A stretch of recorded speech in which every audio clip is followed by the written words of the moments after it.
fellow gardeners, welcome to Garden with Jenny. I'm Jenny. Excuse the mess behind me. I'm in the process of cooking, which I'm going to show you what I'm making. But first, I want to show you my plants. So, let me get you flipped around, and you'll get to see what my beautiful babies look like now. Here they are. So, I started a tray of onions, some green onions. I'm not sure what the date is. On the 21st of March. So I started those on the 21st of March. They took a while to sprout because they're not on the heat mat. Those are the onions that I started originally. And my babies. Now I did give a pack of tomatoes away to my father-in-law. They came down for Easter. And I decided that I was going to give them a pack of my cherry tomatoes. So that's those. Just wanted to be quick. I burned these. These got burned by either being dry, I wilted them a few times, or they touched the T5 bulb. Not good. Down here, we have some succulent leaves, and what I really want to show you is this guy has started to root. So woo for him. I'm going to bury him back down in there. There we go.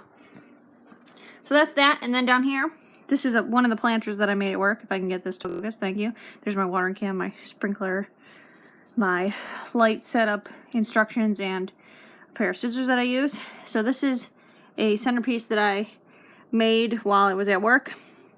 Red tulips, purple hyacinth, white pansies, and the light purple pansy as well. The tulips are starting to yellow, probably because it's pretty warm in here. So they're probably going to want to go into their dormant phase pretty soon because this is in my house. And they like cooler temperatures, but I brought them in because we've been getting some snow on and off for the past few days, and I just forgot to put them back out. Okay, so on to the houseplants, which I found something exciting with my houseplants. So, as you can see, we have a bud. You see that guy? A nice little flower bud on my Aunt Vi's Christmas cactus. Refocus, thank you. My poor crown of thorns. It apparently did not like the Mitex. But it's pushing out new growth. So we have hope. The Mitex really did that in. And the poor coffee plant is still struggling. Everything else looks great. We have a new root. If you can see him right here, it's kind of hard to see. There it is, so you can see it a little bit better. There's a new root there. Nice root tip on this guy who's still in flower. This guy finished flowering, so that's okay. This guy, my violet, has more flower buds down in there, so that's exciting. And overall, they look pretty healthy. No, I'm not complaining about what they're doing at this point. The fact that they're still alive, and I've had that most of them for all winter long, is a good sign that I am not rotting things to the point, where people, people rot their plants to the point of death. That has not happened. So that's showing me that my plants are doing relatively well, that they're responding to my watering treatments, and the fact that I'm getting new roots on the orchids and new leaves is a good sign as well. And the peace lily, which is right here, the peace lily has some new growth. Here's one leaf. There's a leaf here coming. And there's a new leaf down in here. So I'm hoping that by it not being directly in the window, that it's going to grow some of these nice bigger leaves now, instead of these dinky things that it's been producing. And I need to get stuff fertilized again, my houseplants, but the thing is, I don't want to use my Orchid Pro fertilizer because I don't believe it's organic. And I'm trying to be really organic with the veggies, so I don't want to contaminate my watering can with non-organic fertilizer. So here we're coming into the kitchen now. You can see I have a ham sitting there that's been chopped up, and I'm making some bean soup, ham and bean soup. This is my mom and grandma's recipe. Trying to make sure that the beans aren't burning on the bottom because they like to stick, and then they're a pain in the butt for me to get out of the pan. It smells so good. I'm not gonna give away the recipe. I need to get permission from my mom first before I can do that, but I love this recipe. It's so good. And I got one more ingredient to go in, and I'm probably going to add some more of the spices that go in here, but look at that. So this is with leftover ham that I made on Easter when Sean's dad came down, and that's what that ham is. That's the ham carcass from Easter, which was really good. So I saved the ham, and I saved the juices that I put in the crock pot.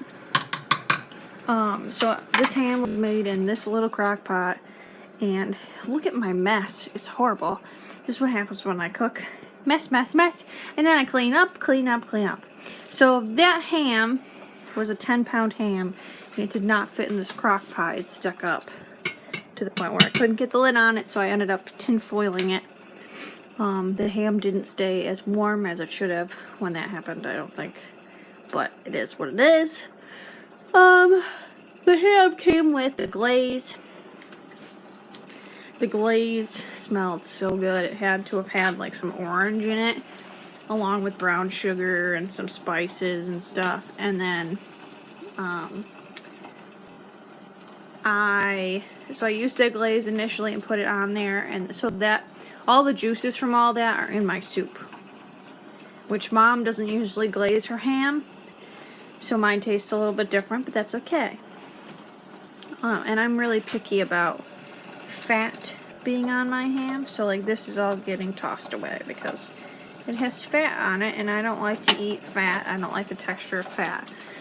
So, anyways, so I glazed the ham, and then there was a little bit of remnants left in my saucepan from cooking it on the stove. So what I did was I left a little bit of remnants in there. I added some warm water to it, added some brown sugar, honey, allspice, and cinnamon to make a thinner additional glaze, like a paint thinner almost for ham, you know, but obviously it's not paint thinner, it's glaze. And I drizzled that on as to keep the ham moist, and then I dumped that all in. So that's all in the broth that I saved from the crock pot.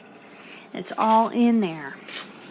So it's cool the way my mom has me do this soup. Look at it, it's just rapidly boiling, which is good. There's a little bit of grease. You can see it when my beans settle. This yellowish colored is grease from the ham fat and stuff. But that's okay, because once these beans cook and I get my last ingredient in here, which I'm not telling, it should thicken up this soup pretty good, and we'll get it to boil down a little bit so it's thicker of a soup. And this is my second time making it. It turned out so good the first time.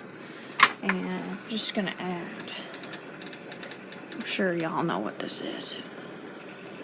Sure you can tell what that is. The one secret ingredient that I'm not allowed to tell, which is why I can't give the recipe away.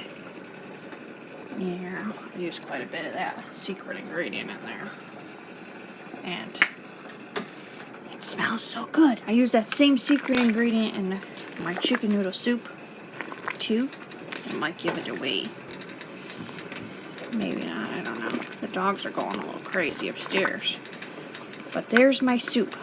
So, today is Garden with Jenny, Cook with Jenny.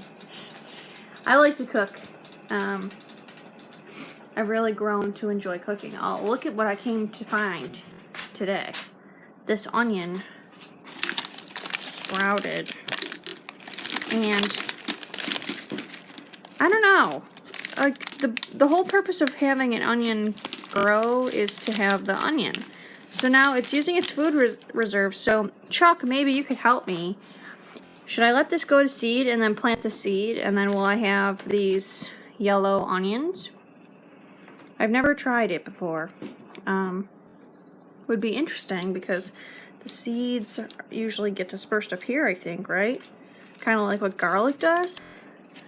So if I leave this go and I plant this like this, because obviously I'm not going to use this onion now, because it's using up the reserves in there. If I plant that, can I use this? Will the seeds be viable to use? I know that like a lot of times they sterilize their stuff so that it doesn't grow other things. But look at it, it's growing. Like I literally just found this today in this bag. And I'm like, what in the world? I want to try it because here's my new bag. Okay, I kind of want to try it and just see if I can get seeds, and then I can use the seeds. But I don't, like I said, I don't know. So Chuck, that's where you come in, buddy. Here's my peanut butter from yesterday that I didn't put away. That's my lunchbox for work. Isn't that nice? That's my mini deep fryer my mom got me for Christmas. Not this past Christmas, the Christmas before I moved out to Wyoming. She got me this cute little mini deep fryer. And this is the basket that goes with it. 2 hash brown, like a little bit bigger than what you get at McDonald's size hash browns fit in that. And they taste so good when you deep fry them. And then you put garlic powder and onion powder on them. Leftover brownies from Easter. And yeah. I'm passionate about cooking too, you know, like cooking's great and I love gardening, and so many things in this world are good and you only hear like the bad, and that sucks. So I think accomplishment for today was that I didn't drop you guys in the soup. That's awesome because I'm notorious for dropping things. One time I was making a frozen pizza in the oven. I went to take it out. I had my phone in like my shirt pocket. So I bent over to get the pizza out. My phone fell in the oven.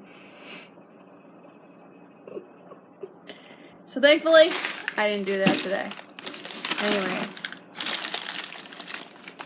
Thanks so much for tuning in to see my plants, my soup, and this crazy onion on my counter. So, thanks for tuning in. Until next time, stay green, folks.